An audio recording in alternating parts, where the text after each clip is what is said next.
paz do Senhor Jesus Cristo seja com todos os nossos amados irmãos em Cristo Jesus, nosso Senhor. É uma honra muito grande entrar na comodidade da sua casa, do seu lar, do seu trabalho, onde quer que você esteja. E que a bênção de Deus, que enriquece e não acrescenta dores, seja sobre a sua vida. Nós estamos nessa linha do capítulo 12 do grão de trigo. E agora chegamos num ponto fundamental, que é a frase que o Senhor Jesus disse quando ele estava falando sobre o grão de trigo, a semente do grão de trigo. Hoje falamos da semente preciosa e depois falamos da semente da prosperidade ou da paz.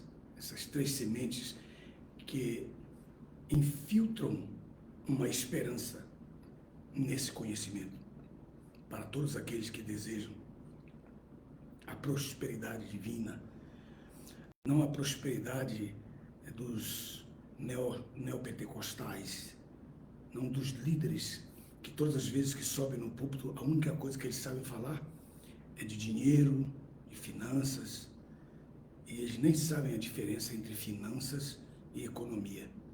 E você já percebeu que todos eles, 100%, oram pelas suas finanças, que é uma besteira tão grande, é uma bobagem tão grande, porque financiar é emprestar, pedir emprestado. E a bênção de Deus sobre a nossa vida é essa: não pedirás emprestado, mas emprestarás a muitos. Porque essa bênção, ela não está só ligada ao dinheiro, porque se você só tem dinheiro, você é o mais miserável de todos os homens. Aquele rico fez a grande plantação, e quando ele colheu a plantação, ele disse: para que semear de novo? Para quê? E como que Jesus chamou aquele homem? Louco, louco, louco, diz a Bíblia, esta noite te pedirão a tua alma. Para que você vai acumulando tanta riqueza sobre riqueza sobre riqueza, para quando chegar nos dias finais da sua UTI, porque todos passam pela UTI, você não nem lembrar o que você tem, nem o que você é, nem o que você conhece, nem lembrar para a sua própria produção, nem lembrar também para a sua própria geração, nem lembrar absolutamente de nada que você gerou, porque você fala como um rico. E disse a si mesmo, diz o texto de Lucas, disse a si mesmo, e disse consigo mesmo, e disse para si mesmo. Por quê? Porque nenhuma companheira ele tem ao seu lado. Dos 7 principados de Satanás, nós temos 2, que é Beelzebul, que é o príncipe da rua, e o Farmes, que é o príncipe dos hospitais, dos laboratórios, de tudo que mexe com a falsa saúde, que eles pensam que estão fazendo algo e não, estão tornando a humanidade mais doente. Então esses 2 principais trabalham em equipe, juntos. Depois vem Balaão e Nimrod. Nimrod é o deus da política e Balaão é o deus da religião. Esses 2 sempre estão unidos nos dias das eleições.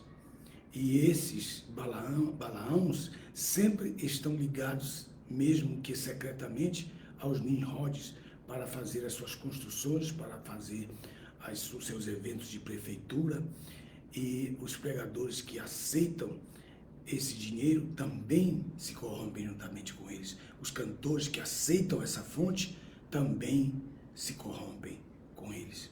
Então sempre Balaão e Nimrod estão sempre juntos. Aí temos 4 principados dos 7.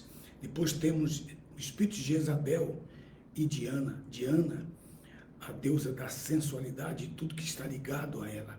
As revistas, a pornografia, a todas as coisas que estão ligadas à sensualidade, à perversão, Diana. E a todo espírito de controle das matriarcas, mesmo elas sendo as matriarcas cristãs, aquelas que mandam nos seus maridos, nos presidentes, que mandam nos grandes sistemas de comunidades. Sempre tem ali uma Jezabel, ou um espírito de Jezabel, que é um espírito de controle, que atua sempre numa mulher, e através desta mulher, elas controlam vidas, cidades, regiões e famílias. empresas, propósitos, comunidades, igrejas, congregações. Então nós temos 6 agora. E um só que sobra é Mamon, no qual Jesus mesmo falou e declarou que ele é o príncipe daqueles que amam o dinheiro. Ter dinheiro não é problema. O problema é amar o dinheiro. E quando você tem mais do que você precisa, e quando você tem mais do que você necessita, você é obrigado a distribuir. Você é obrigado a fazer beneficência. E a beneficência não é comprar cadeira de roda, não é dar de presente comida, cestas básicas, não. Beneficência é a arte de transformar as suas riquezas em motivo, em motivação de glórias a Deus. Se você transforma o seu dinheiro, os seus bens em motivos de glórias a Deus, para aqueles que recebem daquilo que te sobra e daquilo que você faz e daquilo que com amor você distribui, eles glorificam a Deus. E quando eles glorificam a Deus, você se torna um fabricante de glória. E quem fabrica a glória, Deus devolve 100 vezes mais, 1000 vezes mais, tudo aquilo que ele distribui com motivação, por motivação de glorificar a Deus. E quando você vai ficando avarento, é porque você quer mais para você, mais para você, mais para você, e o diabo te cega de tal maneira que você jamais lembra do seu próximo que está na frente do seu apartamento, ou que está debaixo da sua cobertura, ou que está de frente da sua casa na rua, ou daquele que habita no mesmo condomínio que você. Então, automaticamente, esses princípios, eles são lançados, são jogados. Então, o Senhor Jesus ensina sobre isso, para que você semeie a boa semente, como eu expliquei na aula, no Salmo 126, ele disse, quando o Senhor nos trouxe do cativeiro, estávamos como os que sonham. Então, nossa boca se encheu de riso. Então, nossos lábios se encheram de júbilo. E então se dizia entre as nações, grandes coisas fez o Senhor por eles. Não foi o vizinho que declarou, ou a vizinhança, ou o bairro, ou a cidade, não, nem o estado, nem o país. Não, as nações reconheceram que Deus fez grandes coisas por ti. E isso quer dizer que o teu júbilo, que o teu sorriso e que os teus sonhos vão passar as fronteiras. Eles simplesmente vão passar as fronteiras do seu próprio país e Deus soprará o teu nome entre as nações, como ele sempre faz. Porque tudo aquilo que é feito e eles escondem, se você brilha com uma lâmpada e eles vêm e colocam um vaso em cima para apagar a sua luz, eles acabam apagando a sua própria identidade. Porque aquele que brilhava também iluminava o vaso. E as pessoas diziam, o vaso é bonito, por causa da luz que o iluminava. Quando eles acabam com a luz, então eles apagam também a tua identidade. Então aqueles que entendem esse texto, que Jesus disse, tudo que está escondido será revelado. E quando ele diz isso, ele não estava falando do pecado. Não, que embora também Deus revele o pecado, mas naquele texto não. Naquele texto ele estava se referindo a pessoas que Deus está levantando na sua congregação, na sua empresa, na sua rua, no seu bairro, no seu município, no seu estado, no seu país. E há um montão de gente vindo com vasos para apagar a luz daquela pessoa. E eles acabam apagando a sua própria luz, como aconteceu agora, nesta semana passada, nos Estados Unidos. Eles apagaram uma grande luz, uma importante luz, que seria futuramente um grande presidente da nação americana. Eles apagaram uma luz, mas também eles apagaram as luzes deles. Por quê? Porque vem a crítica, vem a condenação, então vem a sentença judicial. Aí eles simplesmente apagam também a sua própria luz. E outras luzes vão se levantar. Muitas vezes você está na congregação, está vivendo ali na congregação, e você está sendo levantado por Deus, você é um candeeiro. E eles querem colocar você debaixo da cama. Jesus disse, não é impossível você manter um candeeiro aceso debaixo do colchão. Por quê? Porque ele vai incendiar tudo. Ele vai incendiar tudo. Ele vai incendiar. Porque vai colocar a preguiça em cima da atividade.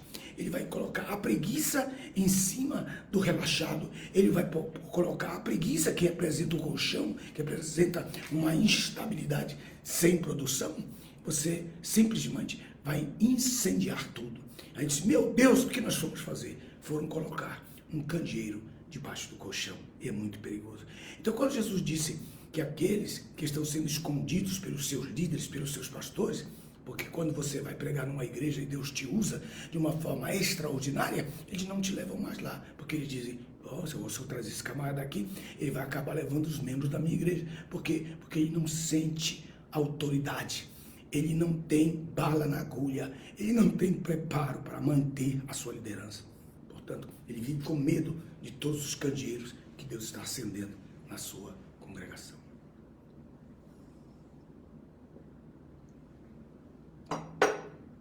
E nós estamos vivendo isso. Nós estamos vivendo uma geração em que você pode ver na internet, você pode visitar as igrejas, que a maioria dos líderes, eles não passam do básico. Os líderes que não passam do básico. Por quê? Porque eles não pregam a palavra inteira, o propósito completo, como Paulo disse em Atos capítulo 20. Ele disse, eu trouxe todos os presbíteros aqui de Éfeso, porque eu estou livre do sangue de vocês, porque eu dei a vocês todo o propósito de Deus.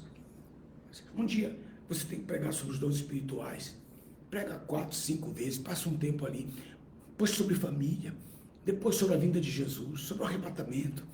Você vai dando conhecimento a essa igreja de uma forma que elas vão conhecendo, elas vão tendo um empirismo bíblico, uma experiência de conhecimento bíblico de todos os aspectos.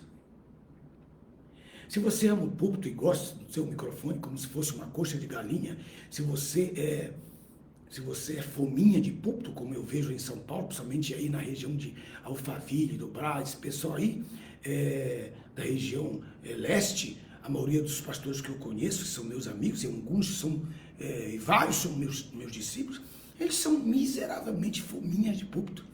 E eles querem que os seus obreiros se sentem ali no púlpito e fiquem sentados ouvindo as suas mensagens para admirá-los. E quando eles terminam, eles dizem, e aí, o que você achou da minha mensagem? Porque ele não é um ministro de Deus, ele é um mercenário. Esses homens são falsos, esses pregadores são mentirosos, esses pregadores são falsos porque eles querem que todos os seus obreiros estejam aí quando eles deveriam enviá-los. Quando eles deveriam enviá-los para as suas congregações, dividi-los entre as congregações, e ele mesmo também fosse pregar nas congregações.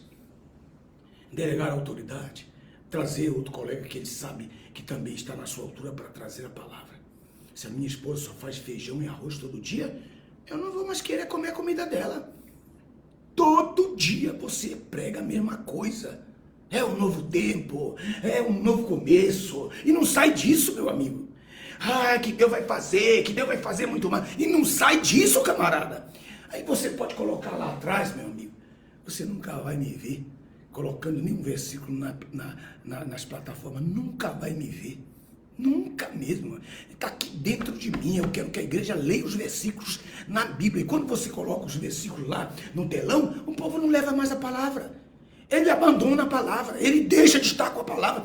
E você, seu fominha, que prega com um computadorzinho, saiba disso.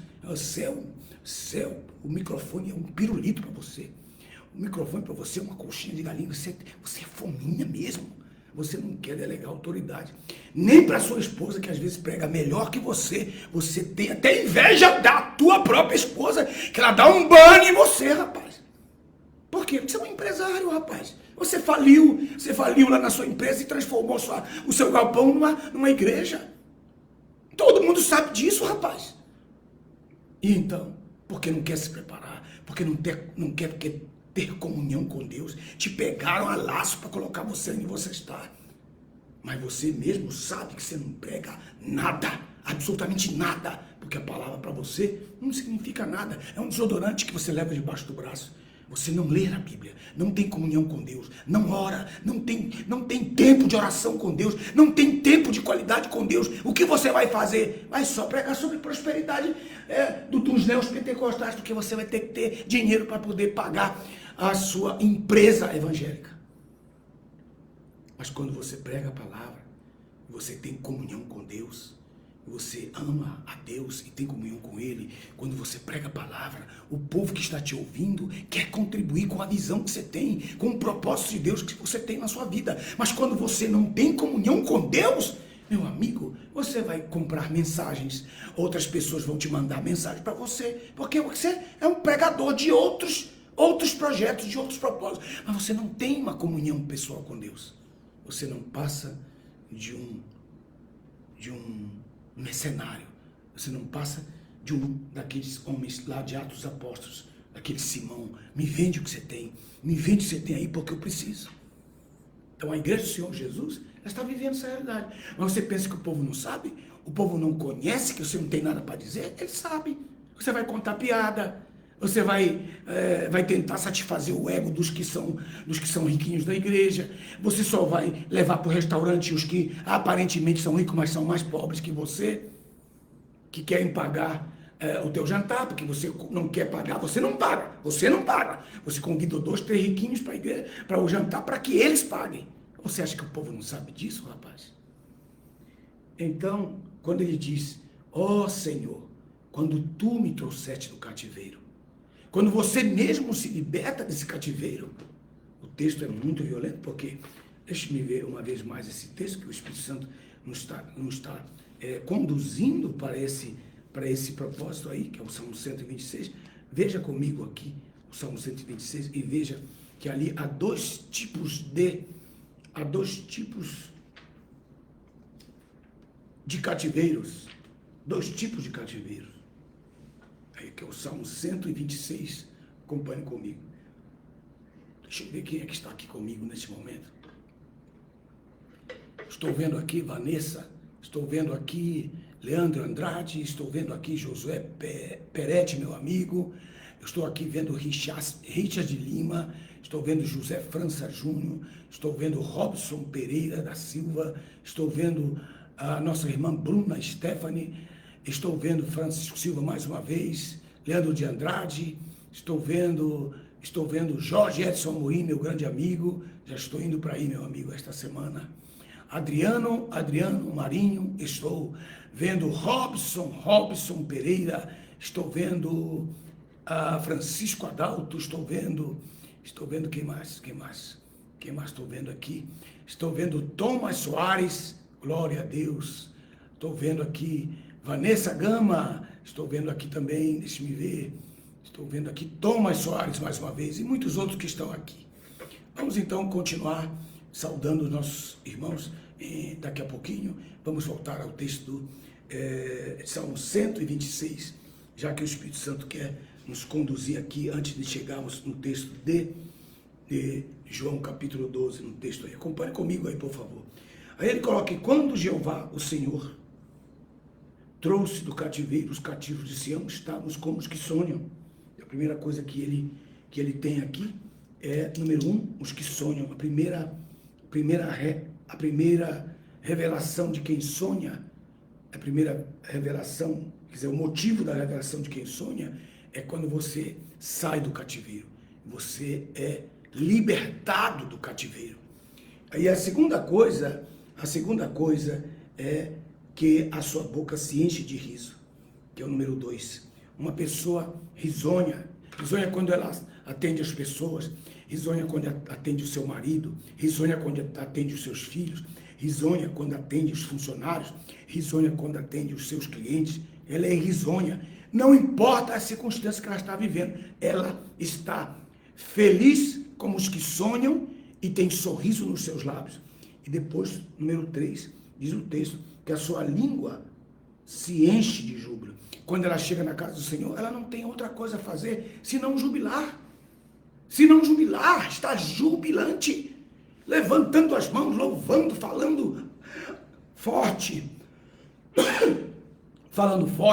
do seu júbilo, quer dizer liberdade, jubileu, 50 anos, estabilidade, libertação, liberdade.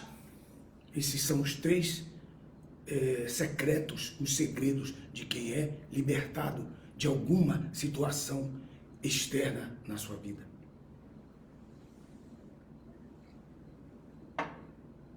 E por último vem, então, o testemunho pessoal das pessoas externas. Porque elas vão olhar para você e não tem outra coisa a dizer senão grandes coisas fez o Senhor Jeová por eles. Então eles estão em nações dizendo que Deus fez alguma coisa por você. Logo a seguir, ele mostra algo muito importante no verso 4. Veja que pouca gente observa, que é algo que está ligado ao verso 1. No verso 4, quase ninguém percebe, você vai perceber aí.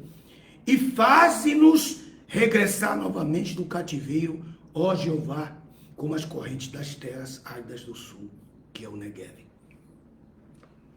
6 meses sem chover, a terra seca. Os peixes que nadaram naquele rio por mais de 120 dias, eles se alojam no meio das rochas e ali eles ficam desacordados. Pessoas olham para aqueles pedaços de pedra e pensam que é um pedaço, ou são pedaços de pedra, mas não são. São os peixes do rio no tempo da sua fartura, no tempo da chuva, no tempo que vem depois do orvalho. Aqueles peixes ressuscitam ali, uma vez por ano. Então ele está mostrando algo muito profundo quando ele fala sobre isso.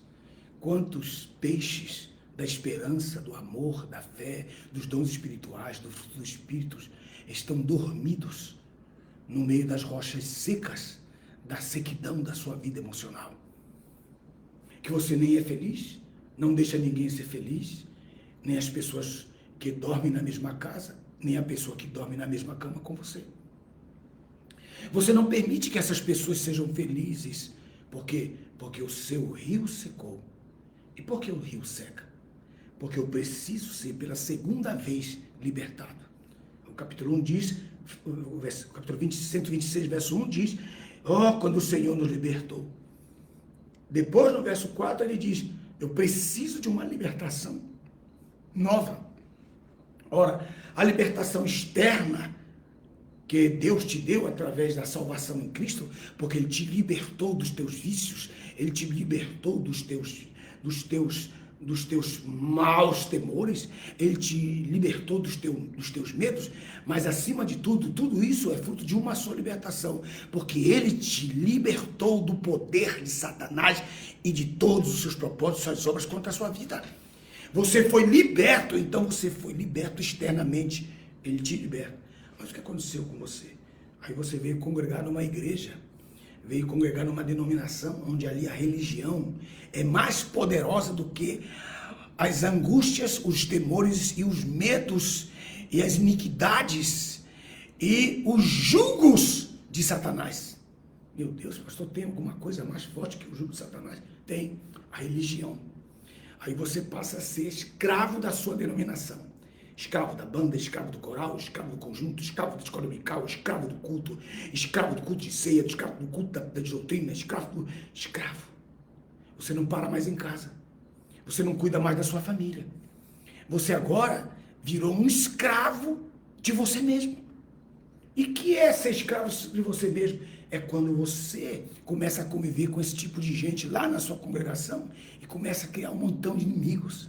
E agora você é inimigo da sogra, do tio, do irmão, você é inimigo do pastor, do vice-presidente, é inimigo do presbítero, é inimigo do diácono, é inimigo do professor da escola dominical, é inimigo do porteiro, é inimigo de todo mundo. Você começa a viver uma vida solitária dentro de um montão de pessoas, porque você foi liberto de Satanás, mas agora você é escravo de você mesmo dentro da sua própria religião.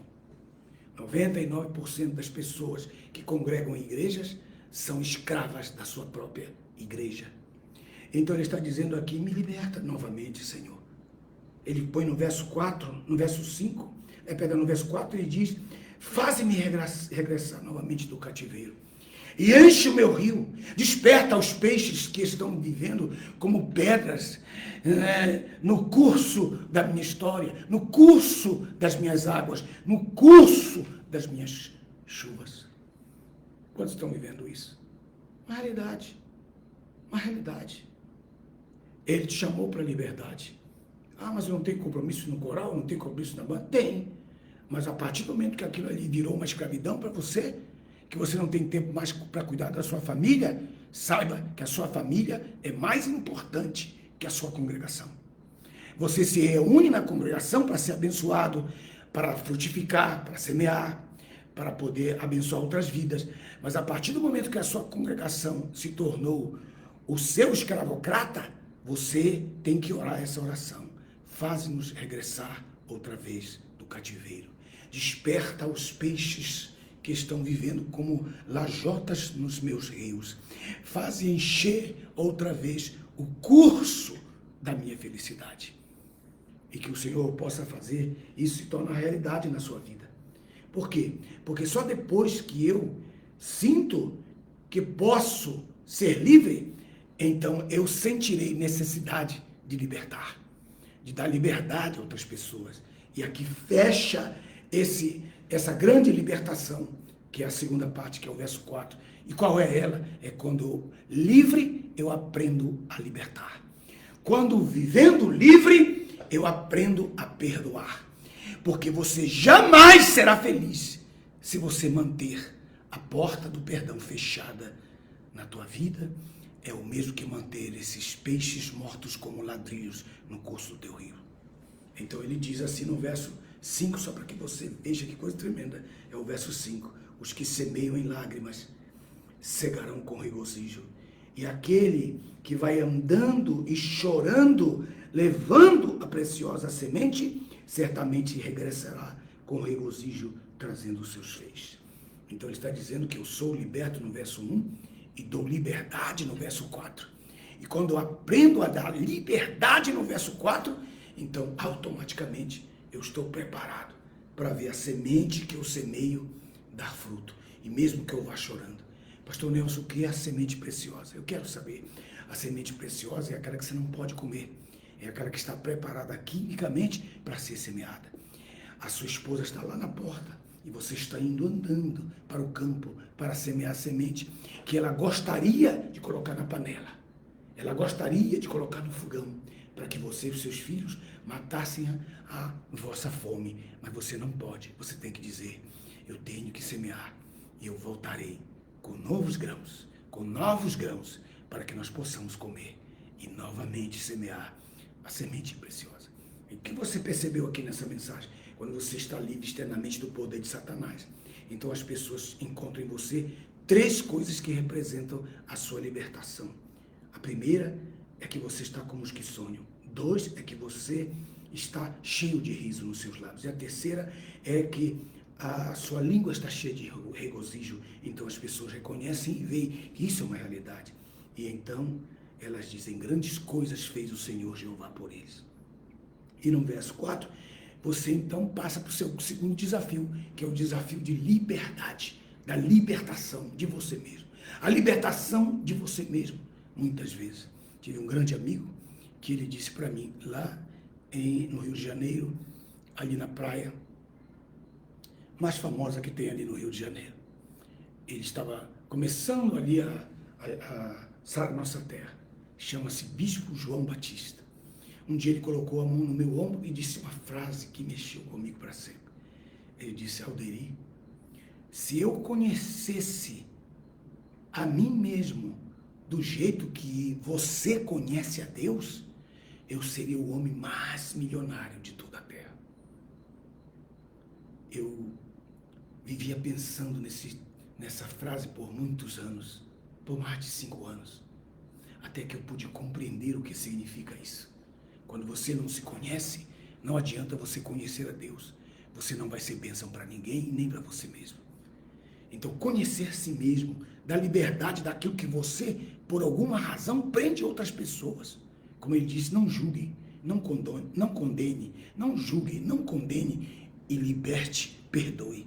Que Jesus fala lá no capítulo 7 de Lucas e no capítulo 5 de Mateus, quando ele coloca isso.